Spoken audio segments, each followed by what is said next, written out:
Hi everyone, welcome back to my channel. Here I've got a sneak peek of what we are going to be making today.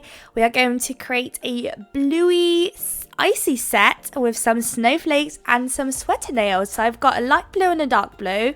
Picked up lucky number 9 and take me to Mykonos from Madame Glam. And I've also got this really nice glitter that feels like I've never actually used. It's called Polar Medium, and it's a really nice darkish blue glitter from Glitter Bells actually.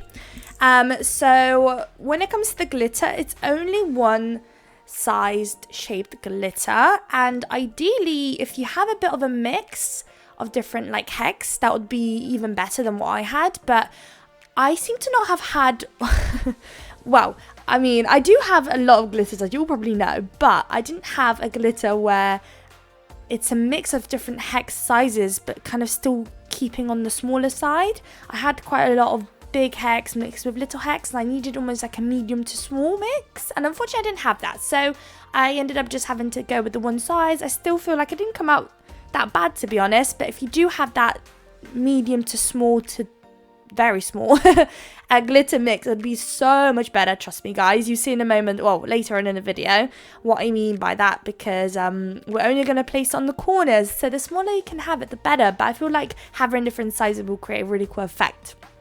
So when it comes to our background colors, our base colors, we've got 3 nails that are going to be fully that delicate cool tone baby blue. Then we've got one nail that's going to be a full dark blue, and then one nail, which is the one we're working on now, we are going to ombre the two colors together. So I've just placed the lighter blue at the top and the darker blue at the bottom, and I'm just going back and forth with my nail art brush. Actually not nail art brush, my ombre brush from Glitter Bells to create the ombre, and I'm going to do 2 layers of everything off camera. So I'm just showing you guys the glitter opened, and it's so beautiful, so beautiful. When I was filming and looking at the camera, when I was showing the glitter, I was like, oh my god, that is honestly picking up so nicely. So for this kind of nail, we're going to do 2, but I only show you guys me doing the 1 on camera. So here I'm placing some base coat. This is going to work as our glue for the glitter today. And I'm using a nail art brush, not a nail art brush, ombre brush, oh my goodness. I'm using an ombre brush to pick up the little, is that a hex? Like a tiny little hex. It's not small enough to be fine, but it's a very small hex blue glitter. And I'm only placing it on the corner of the nail, and I'm just making my way around the whole nail, and then I'm going to pop it into the lamp. For some reason my base kit was doing some weird things today. It started separating a little bit and it started moving about, so by the time I was done going around the whole rim of the nail, the glitter from one side started to like move about, and maybe I placed too much base coat, who knows, but it's all wet, nothing dry, so you can just play about with it until you're happy, and then just kind of budge the glitter around to place it where you want it. So here's me panicking a bit there, trying to put it all back into the corner. And I'm just going to go around it. So we're going to do one more nail just like this, but I'm going to do that one off camera just because it's literally identical. And I do also off camera place, once I cure this first layer, I'll place it into the lamp, cure it, and then I'll place another layer of base coat just to kind of get rid of any bumps and lumps.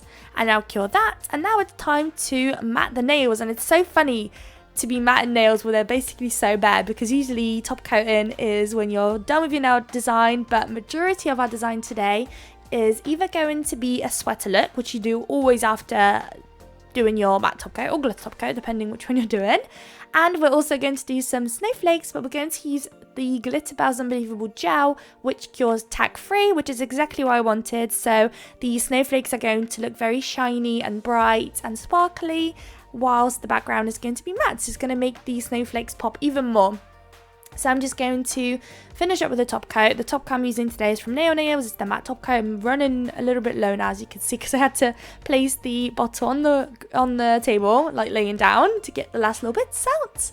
So alright, so that's all done, all matte, and time to get rolling with the nail art. So for this ombre nail, I'm going to do a slanted sweater look. So I'm starting off with my first line.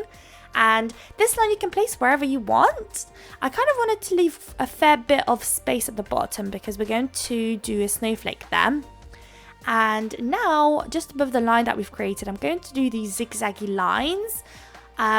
they almost look like you're doing an S, but you never finish. And I'm kind of making sure that my, what would you say, like the corners are not very sharp. So I'm kind of trying to round each edge so that it's not a sharp edge. And once I'm happy with that, I'm going to do another straight line next to it, just to kind of separate it from another little design that we're going to do right next to it. So right next to it, I was a bit stuck on what I'm going to do. At this point, you can do anything. A dot, a line, another little squiggly line. You can do hearts, you can do stars. You can literally do anything into a little sweater vibe. But I decided to go for these dashes, which I don't know how I feel about them. But they're there now, so it's going to have to do. So once you're happy, grab your clear acrylic and sprinkle it onto the nail, and keep sprinkling until the gel polish stops being shiny. So I actually ended up picking up one of my swatch sticks as a little scoop, and it worked so well. It was literally a little scoop to get the clear acrylic, and just keep sprinkling it on until you are happy, and then pop it into the lamp. You know exactly what I mean, because once you do the first sprinkle, if you look at it, you notice the gel polish being very wet and almost sinking the clear acrylic in. But the more you do it, the less it starts doing that. So that's the perfect time to pop it into the lamp.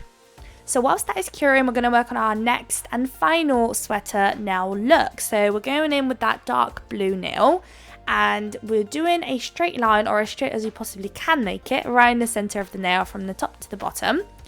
And on the right hand side, we're going to do basically very similar to what we did on that blue one. Just going downwards, we're going to do those zigzaggy S kind of shaped lines. And we're going to do that across the whole nail right to the bottom.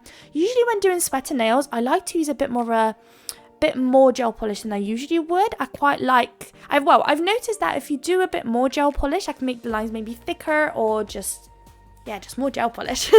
When you sprinkle on the clear acrylic, they kind of makes it look more thicker, like more embossed, and kind of sticks out more.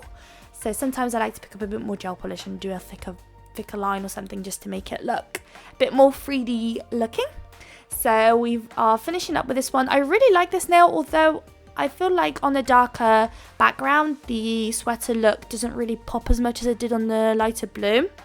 It's still really nice. In person, it looks really cool still, and only in certain lightings it looks a bit less noticeable than others, if that makes sense. Whereas the light blue is always noticeable.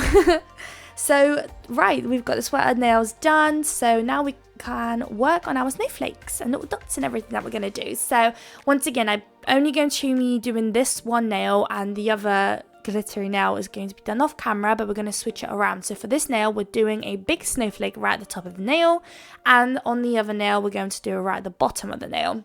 So for this snowflake, I went in with the dotted method. So you want to do the center down first, which is going to be your largest circle. And then you just want to kind of map out what you want to do your lines, but with dots. And in just a second, we're going to use the nail art brush to connect all those dots together and make the snowflake appear. So it's one of the methods. Otherwise, you can also just do the lines and do the dots on top, which will actually give you a slightly different look. Will make the dots a bit more noticeable and a little bit different. So do give both a go if you wanted to kind of try different looking snowflakes. So this one is right at the top right hand side, and now we're just going to scatter a couple of dots, a couple of little tiny little sparkly stars. So it's almost like we're doing a little night sky on this nail. So I ended up doing another two little tiny little stars at the bottom, and then the rest of the nail is just going to be a scatter of different dots right next to each other. On some I do two, on some of them I do three, some of them I do just the one. It's almost like little clusters of little dots. But you all know me, I'm just like, I just can't live without decking out a nail. So if it's not dots, it's going to be crystals. If it's not crystals, it's going to be something else. So I had to do the dots. So for this nail, we're going to do a tiny little cute snowflake at the bottom, but we're going to do it differently this time. So you want to do a dot in the center, draw out your snowflake arms. So you want 4, and then you want to do another 4 as well. Here I almost messed up. I put the line in the wrong place. But for this one, rather than doing dots, we are going to do dots in a second, but we're going to do these little triangles that are going to connect one arm to the other, and you want to go all around the snowflake doing the exact same thing. It's a little bit fiddly because the snowflake is very small and my brush isn't that fine. So I need to get a better brush for these kind of very detailed line work. But it did do in the end. And oh, actually, now that I'm looking at it, I missed a triangle. Right at the bottom, I managed to miss a triangle. Never mind. But yeah, now we are just going to add the little dots right at the end of the arms. I actually preferred the arms to go a bit over the dots, so I do off camera quickly just make them longer. There you go, they're ever so slightly longer. And once again, we're going to do one little tiny I guess star, because the other one is a snowflake. So a little star at the top, and then once again scatter as many or as little dots as you want. Of course, if you wanted to replace the dots, you could do crystals. That would make it even probably cooler looking and more sparkly and more expensive looking. So that would look really cool too. Okay, that one's in the lamp. Now we're working on this dark blue now. You can even see on camera here where the sweater isn't as, it's just not popping as much as I would have loved it to, which is such a shame. But like I said, even if you wanted to still recreate it this way, you can see it. It's just not as much as I would prefer it to. I feel like there was just so much effort that went into it, and you can't even see it. So for this snowflake, we're only doing half of a snowflake, and we're going to do 2 layers of those triangles, and we're going to finish it off with 3 dots on all the arms, or 2 or 1 dot, depending on how long of an arm left you've got, the edge of the nail. And then for the rest of it, once again, just do one little, oh, actually for this one, I don't think we do any stars. We just scatter a couple of little dots, but you could do a star if you wanted to as well. Or you could even make the snowflake a little bit more in the center. But because I'm working on stiletto, I wanted the snowflake to be a bit higher, because that's where I had the most surface to work on when it comes to like the design. So now they are all curing in the lamp, so we've only got this last nail to do, and of course I had to do some crystal placement. So super easy today, just a couple of AB crystals. We're just going to connect them together, and I've got this stunning little blue, like a jelly bluey bow in the center, and I just love it. I feel like in person it's such a detailed, beautiful bow, and I really wanted to incorporate it into the design. Can't talk today. And alternatively, you could do like a snowflake. There's all sorts of different things. Literally just add your charm in the center and just scatter a couple of ABs, and you've literally got a beautiful crystal placement. So whenever you're stuck, literally just replace the charm in the center and just connect the other ABs that I've got there together, and you've got yourself a crystal placement. So there we are, almost done. I will add an extra 2 little ABs right at the bottom, separate from the whole crystal placement. You'll see in just a second in the finale video little clip. There we go, here it is. I hope you guys liked it. I love how it came out. I hope you guys did too. If you did, please don't forget to like, comment and subscribe, and I would love to see you all in my next video. Bye!